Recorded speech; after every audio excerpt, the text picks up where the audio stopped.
بھارت کو بڑا دھچکا، برازیل نے آکاش میزائل کی خریداری کے مذاکرات ختم کر دیے۔ بھارت کو آپریشن سندور میں عبرتناک شکست کے بعد عالمی سطح پر ہزیمت کا سامنا ہے۔ ڈیفنس ایکسپریس کا کہنا ہے کہ مذاکرات کا اختتام بھارت کی جانب سے سسٹم کا جدید ترین ورژن فراہم نہ کرنے پر ہوا۔ برازیلی فوج درمیانے سے طویل رینج کے فضائی دفاعی نظام کی تلاش میں ہے۔ بھارتی کمپنیوں نے صرف آکاش کا پرانا ورژن فراہم کرنے کی پیشکش کی۔ دکن ہیرالڈ کا کہنا ہے کہ مذاکرات کے ختم ہونے کے بعد برازیل نے اٹلی کے ساتھ بات چیت کا آغاز کر دیا۔ برازیل اب اطالوی ایئر ڈیفنس سسٹم ایمڈاز حاصل کرنے پر غور کر رہا ہے۔ بھارت کو بڑا دھچکا، برازیل نے آکاش میزائل کی خریداری کے مذاکرات ختم کر دیے۔ بھارت کو آپریشن سندور میں عبرتناک شکست کے بعد عالمی سطح پر ہزیمت کا سامنا ہے۔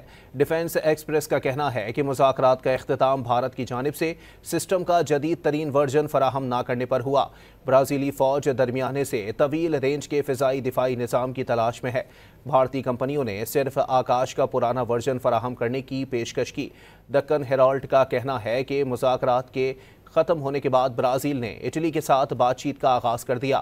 برازیل اب اطالوی ایئر ڈیفنس سسٹم ایمڈاز حاصل کرنے پر غور کر رہا ہے۔